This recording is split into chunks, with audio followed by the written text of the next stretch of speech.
like to say that we have been seriously preparing a case of plunder against former Speaker Martin Romualdez and former Senate President Chis Escudero.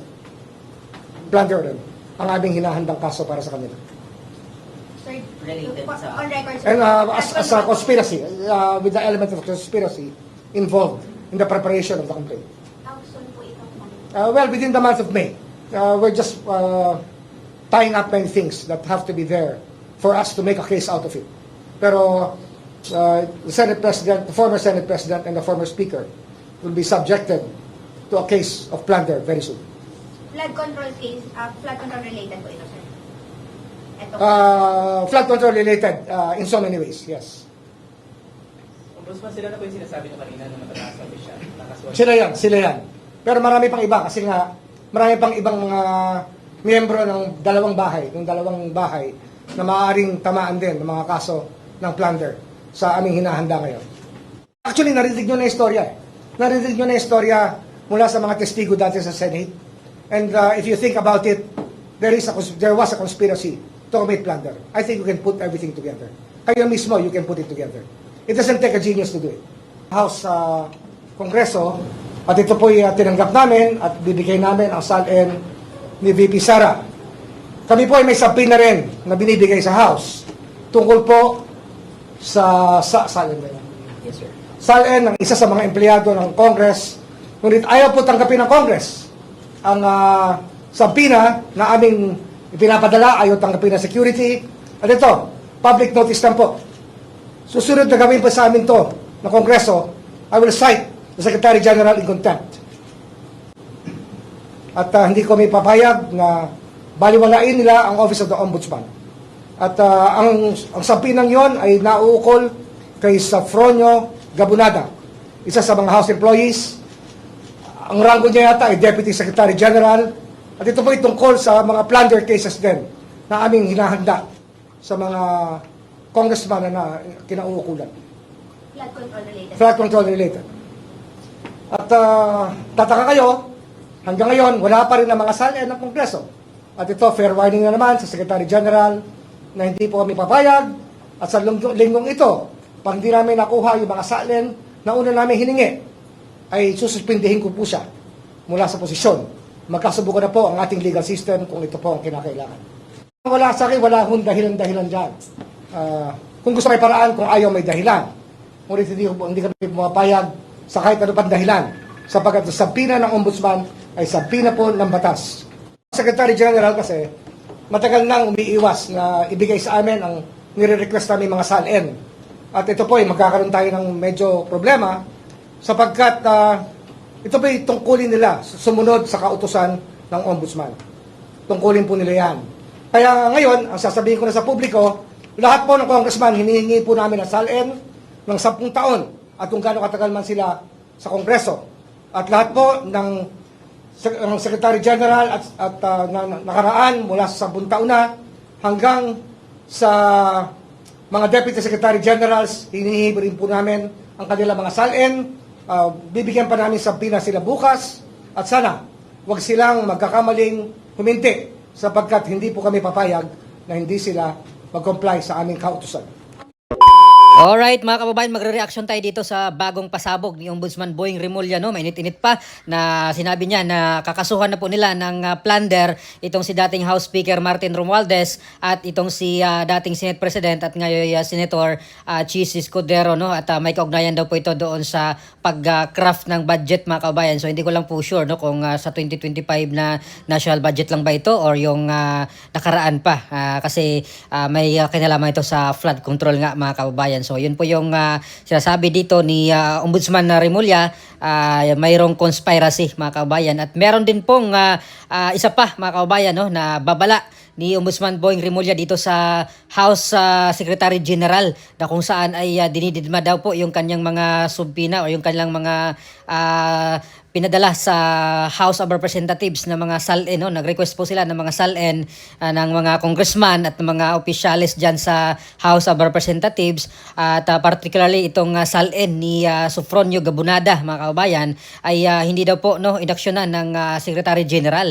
Kaya nagbabala po itong si Ombudsman Remulla na isa pa kung gagawin ulit ng pagdidma ng Secretary General no at si Cheloy Garafil no yung Secretary General ngayon ng House ay magkakasubukan na daw mga kababayan no at talagang nagano na po dito si Ombudsman Remulla, may babala na magkakasubukan daw po ng legality no or sa batas mga kababayan no at lahat ng mga congressman ay hinihingian na po ng salin sa loob ng 10 taon mga kababayan at dito po ay talaga namang magandang balita ito mga kababayan at magkakaalaman na kung sino-sino po itong mga congressman na talagang lumulobo ang kanilang mga kayamanan mga kababayan. Makikita po dito sa salin nila no kung sino po yung talagang mayroong pinakamaraming pera no at kung sino-sino yung makakasuhan pa ng mga congressman mga kababayan sa may kaugnayan dito sa flood control corruption no kasi sinabi niya dito na yung mga big fish na sabi niya itong sila dating House Speaker Martin Romualdez, si Senator Chis Escudero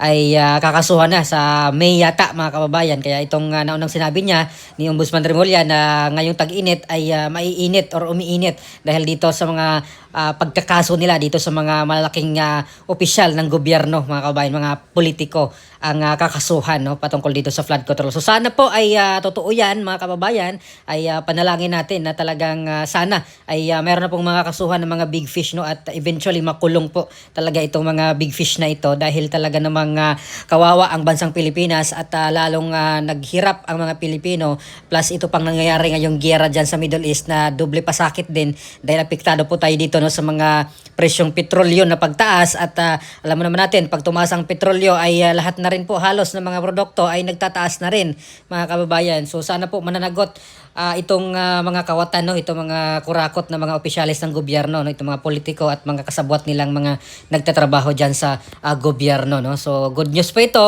Sana po mangyayari pong makulong na itong mga nagnanakaw ng kaban ng bayan no kasi sila po talaga ang nagpapahirap sa ating bansa at sa mga Pilipino mga kababayan. Samantalang sinabi rin po no ni Ombudsman Remulla na natanggap nila yung subpina ng House of Representatives patungkol naman doon sa salin ni VP Sara Duterte no kasi matatandaan natin na sinubpina ng House Committee on Justice itong ombudsman na ipagdala yung salin no ni VP Sara doon sa kanilang hearing sa impeachment trial naman or sa impeachment hearing naman patungkol kay VP Sara mga kababayan. At para po sa aking opinion dito mga kababayan no, good news po ito itong sinabi ngayon ni Ombudsman Remulla at sana po ay maging totoo talaga na kakasuhan po talaga nila itong mga big fish na ito, itong mga politiko na ito mga kababayan. Deserve po talaga nilang makulong no sa kanilang ginagawang pagnanakaw at hindi po biro yung mga halaga ng mga nawawalang pera dito sa ating kaban ng bayan mga kababayan. Samantalang naghihirap po tayo no yung mga taxes na binabayad natin sa lahat ng mga pinagbibili natin may mga taxes yan at napupunta lang doon sa kanilang mga bulsa. So deserve po talaga nilang mabulok no doon sa kulungan no kung meron lang po sana tayong death penalty doon sa mga kurakot ay deserve po talaga din nilang mabitay mga kababayan para hindi po mapamarisa no parang or para takot yung mga politiko at mga nagtrabaho sa gobyerno na hindi na po sila magnakaw mga kababayan dahil alam nila na death penalty or bitay yung kanilang kinahinatnan no kapag sila ay mapatunayan na magnakaw or maglimas ng kaban ng bayan mga kababayan. So para po fair dito po sa impeachment complaint no laban kay VP Sara na sinusubpina na nga po ng House itong ombudsman na yung salin ni VP Sara no. So dapat yung salin naman ng mga congressman mga kababayan yun naman po yung ating talagang deserve din na makita no malaman kung gaano kalaki yung paglubo ng kanilang mga kayamanan mga kababayan no itong mga congressman kasi talagang si VP Sara lang yung kanilang ginigiba no itong kanilang binabato ngayon yung salin na kini-question nila Congressman Ridon na lumubo yung net worth ni VP Sara no noong nakaraang mga taon tapos ngayon naging 88 million ata mga kababayan yung kanyang net no ni VP Sara in the span of how many years mga kababayan. Pero itong mga congressman makikita natin na bilyon.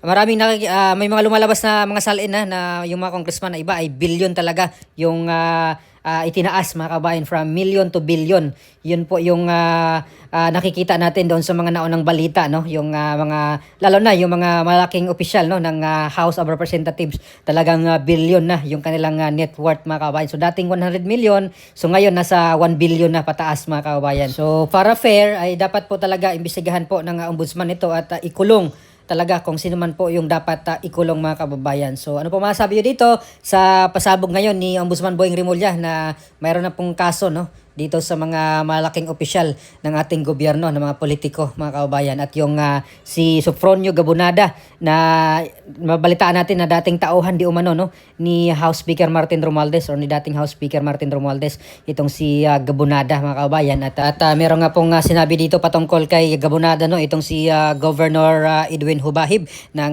Davao del Norte, kasi taga doon daw po ata ito mga kababayan si Gabonada, at kini-question nila yung biglang pagyaman daw po nitong ni Gabonada, no, na nagpatayo daw po doon ng malaking bahay na mala resort doon sa Davao del Norte mga kababayan. So ano po masasabi nyo dito sa pasabog ngayon ni Ombudsman Rimulya? Please comment down below. Maraming salamat. God bless po sa ating lahat.